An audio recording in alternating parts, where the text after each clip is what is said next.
দুদিন আগে এক ব্যক্তি দুনিয়ার বুক থেকে চলে গেলেন, আমরা সকলেই জানি ওসমান হাদি। তাকে হত্যা করা হলো। কেন? তার অপরাধ একটাই ছিল, শুধু তাকেই হত্যা করা হয়নি, বিগত দিনে আরো ভালো ভালো মানুষকে হত্যা করা হয়েছে। 2019 সালে আবরার ফাহাদকে হত্যা করা হলো। তার একটাই অপরাধ ছিল, সে সত্যকে বিশ্বের সামনে তুলে ধরেছিল। কিয়ামতের ময়দানে আল্লাহ তাআলা যদি আবরার ফাহাদকে জিজ্ঞাসা করে, আবরার ফাহাদ তোমাকে কেন হত্যা করা হলো? কিয়ামতের ময়দানে আবরার ফাহাদ দাঁড়িয়ে বলবে, আল্লাহ, সত্যকে আমি বিশ্বের সামনে তুলে ধরেছিলাম, এই জন্য জাতির লোকেরা আমাকে হত্যা করেছে। 2024 সালে আবু সাইদকে যদি কিয়ামতের ময়দানে আল্লাহ তাআলা দাঁড় করান যে আবু সাইদ তোমাকে কেন হত্যা করা হয়েছিল, সে বলবে, আল্লাহ, আমি সত্যের পক্ষে রাজপথে দাঁড়িয়েছিলাম বুক টান টান করে, এইটা বাতিলেরা সহ্য করতে পারে না, এজন্য আমাকে হত্যা করেছে। 2024 সালে নির্মুগ্ধকে যদি জিজ্ঞাসা করা হয় তোমাকে কেন হত্যা করা হলো, সে বলবে, আল্লাহ, আমি ছাত্র ভাই বোনদেরকে পানি এবং বিস্কুট খাওয়ানোর জন্য রাস্তায় নেমেছিলাম, বাতিল সত্যের আশাইটা সহ্য করতে পারিনি, এজন্য আমাকে তারা হত্যা করেছে।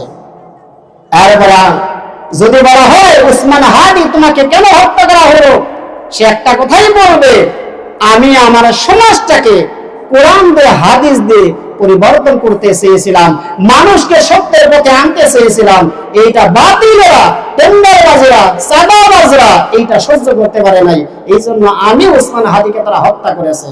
কিন্তু একটা কথা মনে রাখতে হবে, একজন ওসমান হাদিকে হত্যা করেছে, হত্যা করার পরে সে শুধু চেয়েছিল আমি ঢাকা 8 আসনের এমপি হব। আল্লাহ তাআলা তার ভাগ্যটা এমন করে দিলেন, সারা বিশ্বের মানুষ তার জন্য নামাজ পড়ে পড়ে, এমনকি কাবা শরীফে গিলাফ ধরে ধরে দোয়া করেছে। যারা দেখেছেন মিডিয়ার সামনে একটু চোখ মিলেই দেখেন, দেখতে পাবেন। আমাদের চরিত্র করতে হবে কি, আল্লাহ রাসূল যেহেতু বললেন অকতলুন নাফসি, কবিরা গুনাহের মধ্যে অন্যতম একটি কবিরা গুনাহ হলো অন্যায়ভাবে কাউকে হত্যা করা। আর অন্যায়ভাবে কাউকে যদি হত্যা করা হয়, এটা আল্লাহ তাআলা যাকে হত্যা করা হয়েছে তার কাছেই মাপ চাইতে হবে। দুনিয়াতে আমি পার পেয়ে গেলাম, আমি যদি কাউকে হত্যা করি আমার অবস্থাটা কেমন হবে, আর আপনি যদি কাউকে হত্যা করেন আপনার অবস্থাটা কেমন হবে। মুসলিম শরীফ থেকে আমরা দলিল নিব। সেই দলিলটা কি দেখেন, আপনি যদি কাউকে গালি দেন, কাউকে আঘাত করেন, কাউকে হত্যা করেন, কারো অপবাদ দেন, আপনার অবস্থাটা কেমন হবে। আল্লাহ রাসূল একদিন বসে আছেন, সাহাবায়ে কিরামগণ আল্লাহ রাসূলের সামনে বসে আছেন। আল্লাহ রাসূল সাহাবীদেরকে লক্ষ্য করে বললেন, ও আমার সাহাবারা, তোমরা কি জানো আতাদরুনা মাল মুফলিস, তোমরা কি জানো সবচাইতে নিঃস্ব, অসহায়, মিসকিন, ফকির কারা? আল্লাহর নবী বললেন, ও আমার সাহাবারা, আতাদরুনা মাল মুফলিস, সবচাইতে নিঃস্ব মানুষেরা কারা, সবচাইতে ফকির মিসকিনেরা কারা?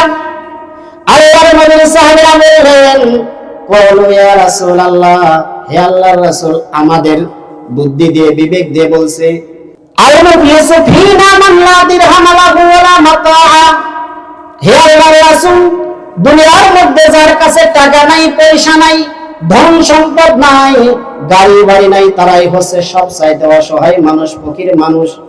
আল্লাহর নবী বললেন, না ও আমার সাহাবারা, সবচাইতে ফকির মানুষ, মিসকিন মানুষ তো তারাই। সাহাবায়ে কিরামগণ বললেন, কারা? আল্লাহর নবী বললেন, ইন্নাল মুফলিসা মিন উম্মতি মান ইয়াতি ইয়াউমাল কিয়ামাতি বিসসালাওয়াতি ওয়া সিয়ামিন ওয়া যাকাওয়াতি ওয়া ইয়াতি ক্বাদ শাতামা হাযা ওয়া কাযাফা হাযা ওয়া আকালা মাল হাযা ওয়া সাফাকা দামা হাযা ওয়া দারাবা হাযা। আল্লাহর নবী বলছেন, ও আমার সাহাবারা, কিয়ামতের ময়দানে সবচাইতে ফকির হবে তারা, সবচাইতে নিঃস্ব হবে তারা, সবচাইতে অসহায় হবে তারা, যারা অসংখ্য নামাজ দুনিয়ার বুকে পড়েছে, অসংখ্য রোজা রেখেছে, অসংখ্য দান খয়রাত করেছে, যাকাত প্রদান করেছে, কিন্তু কিয়ামতের ময়দানে 5টা জিনিস নিয়ে তারা আল্লাহর দরবারে হাজির হবে।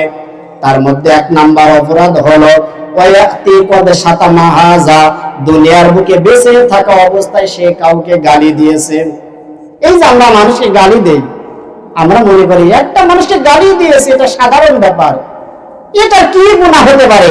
আল্লাহ রাসূল বলেছেন, সেই ব্যক্তি কি হবে? অসংখ্য নামাজ, অসংখ্য রোজা এবং অসংখ্য দান সদকা যাকাতের সওয়াব নিয়ে হাজির হবে, কিন্তু সেই সাথে সে হাজির হবে কি নিয়ে?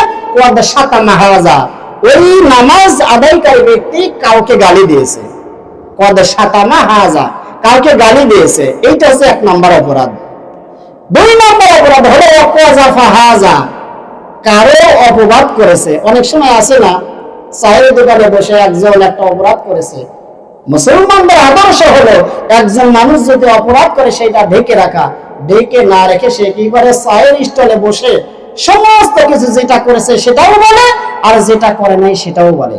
আল্লাহ রাসূল বলছেন ওয়াকাযাফা হাযা, ওই ব্যক্তি নামাজ পড়ে, রোজা থাকে, হজ করে, যাকাত দেয়, কিন্তু তারপরে মানুষের অপবাদ করে, অপবাদ রটিয়ে বেড়ায়। এটা হচ্ছে 2 নম্বর অপরাধ। 3 নম্বর অপরাধ হলো আকালা মাল হাযা, কারো ধন সম্পদ আত্মসাৎ করেছে। ভাই মারা গেছে, ভাতিজা সম্পদের মালিক, চাচা সুযোগে সদ্ব্যবহার করে ভাতিজার সম্পদকে যদি আত্মসাৎ করে নেয়, সে ব্যক্তিও এর অন্তর্ভুক্ত হয়ে যাবে। আল্লাহ রাসূল বলেছেন আকালা মাল হাযা, সে নামাজ পড়বে কিন্তু কারো ধন সম্পদ সে আত্মসাৎ করবে। এই ধন সম্পদ আত্মসাৎ করার কারণে কি হবে? আল্লাহ রাসূল বলেছেন ওই নামাজ, ওই রোজা, ওই হজ, ওই যাকাত তার কাজে আসবে না।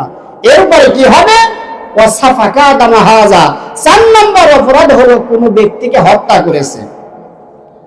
দুনিয়ার জীবনে শক্তি আছে, অর্থ আছে, সাহস আছে, এইটা দিয়ে আমি কাউকে হত্যা করেছি, কিন্তু কিয়ামতের ময়দানে দেখেন অবস্থাটা কেমন হবে। আল্লাহ রাসূল বলেছেন নামাজও পড়ে মানুষকে হত্যাও করে, রোজাও থাকে মানুষকে হত্যাও করে, হজ করে, যাকাত দেয়, তারপরে মানুষকে হত্যা করে। এরপরে আল্লাহ রাসূল 5 নম্বরে এসে বললেন অদরবা হাযা, কাউকে আঘাত করা। সে আঘাত হতে পারে হাতের দ্বারা, আঘাত হতে পারে কথার দ্বারা। এই যে 5টা গুনাহ করলো, নামাজ পড়েছে, কাউকে গালি দিয়েছে, নামাজ পড়েছে, কারো অপবাদ রটনা করেছে, নামাজ পড়েছে, কারো ধন সম্পদ আত্মসাৎ করেছে, নামাজ পড়েছে, কারোকে আঘাত করেছে, নামাজ পড়েছে, কাউকে হত্যা করেছে। এই যে 5টা অপরাধ সে করলো, অপরাধ করার কারণে কিয়ামতের ময়দানে হাজির হয়ে যাবে।